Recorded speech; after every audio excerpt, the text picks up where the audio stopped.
បាទដោយឡែកដូនចាស់ប្រមាណជា100នាក់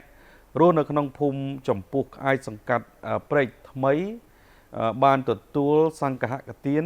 បានទទួលសង្ឃទាននឹងការស្រង់ព្រះពីវីតាល់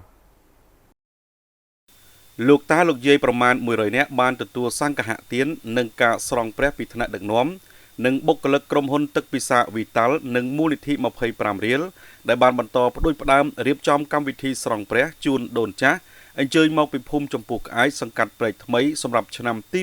8ពិធីនេះរៀបចំឡើងនៅបរិវេណនៅវត្តមនីសវណ្ណហៅវត្តចំពោះក្អាយភូមិចំពោះក្អាយសង្កាត់ព្រែកថ្មីខណ្ឌច្បារអំពៅរាជធានីភ្នំពេញកម្មវិធីវីតាល់ស្រង់ព្រះជូនដូនចាស់លើកទី8ជាកម្មវិធីដ៏ធំប្រចាំឆ្នាំដែលផ្សារភ្ជាប់កម្មវិធីសពរសធរជាមួយនឹងទំនៀមទម្លាប់ប្រពៃណីខ្មែរ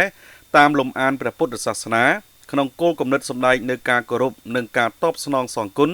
ចំពោះលោកអ្នកមានគុណចាស់ព្រឹទ្ធាចារ្យនិងផ្ដល់ក្តីស្រឡាញ់ផ្ដល់ការជួយយកអាសាដល់លោកតាលោកយាយដែលមានជីវភាពលំបាកនិងមួយវិញទៀតដើម្បីផ្ដល់នូវលទ្ធភាពជាសម្ភារៈសម្លៀកបំពាក់ថ្មីនិងថវិកាជូនលោកតាលោកយាយសម្រាប់ប្រើប្រាស់ក្នុងឱកាសខិតជិតចូលមកដល់នៃការអបអរសាទរពិធីបុណ្យចូលឆ្នាំថ្មីប្រពៃណីជាតិខ្មែរព្រះសមណកោសលមុនីច័ន្ទសរឿនព្រះគ្រូសូត្រឆ្វេងតំណាងដ៏ខ្ពង់ខ្ពស់សម្ដេចព្រះមហាសុមេធាធិបតីអំលំហេងសម្ដេចព្រះសង្ឃនាយកគណៈមហានិកាយនៃព្រះរាជាណាចក្រកម្ពុជានិងជាព្រះចៅអធិការវត្តមុនីសវណ្ណហៅវត្តចំពោះក្អាយបានមានសង្ឃដីកាពន្យល់អំពីអត្ថន័យនៃការស្រង់ព្រះនិងស្រង់ទឹកសគុណវេរីជូនចាស់ព្រឹទ្ធាចារ្យគឺជាពិធីមួយដ៏សំខាន់នៅក្នុងឱកាសបុណ្យចូលឆ្នាំថ្មីដើម្បីជំរះនៅកាយចិត្ត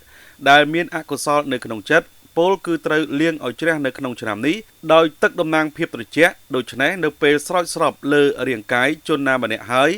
នឹងបានត្រជាក់ទាំងអ្នកស្រោចស្រពឲ្យគេនិងគេស្រោចឲ្យសុទ្ធតែសប្បាយចិត្តដោយជឿជាក់ថានឹងទទួលបានភាពត្រជាក់ត្រជុំសេចក្តីសុខសេចក្តីចម្រើននិងបុណ្យកុសលល្អទៅថ្ងៃខាងមុខនិងជាតិក្រោយនេះឱកាសនោះដែរលោកជំទាវជឹងសុគន្ធធាវីនាយិកាប្រតិបត្តិក្រុមហ៊ុន One Fraternity Vital និងជាអ្នកផ្ដួចផ្ដើមគំនិតក្នុងការប្រពកម្មវិធីស្រង់ព្រះបានមានប្រសាសន៍ថាសកម្មភាពនៃការរៀបចំកម្មវិធី Vital ស្រង់ព្រះជូនដូនចាស់ប្រចាំឆ្នាំនេះគឺកើតឡើងបានក៏ដោយសារការគាំទ្រពីសាធារណជនក៏ដូចជាដៃគូអាជីវកម្មនិងជាពិសេសគឺអតិថិជនព្រមជាមួយប្រិយមិត្តរបស់ Vital ផ្ទាល់តែម្ដង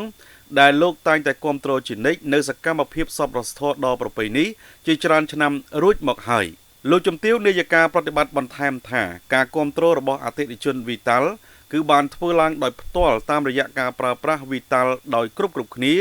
ដបនៃផលិតផល Vital គឺលោកអ្នកបានបរិច្ចាគថវិកាចំនួន25រៀលដល់មូលនិធិសម្រាប់ការអនុវត្តគម្រោងនិងសកម្មភាពនានាដែលមានទំនាក់ទំនងទៅនឹងសសរស្តម្ភទាំង4រួមមានការអប់រំបរិស្ថានសុខាភិបាលសង្គមវប្បធម៌ជាដើមបន្ថែមពីនេះលោកជំទាវក៏សូមចំណែកបុណ្យកុសលនិងសេចក្តីល្អនេះផ្សាយនៅមេត្តាដល់ប្រិយមិត្តអ្នកប្រើប្រាស់ Vital សូមទទួលបានបុណ្យកុសលស្មើគ្នា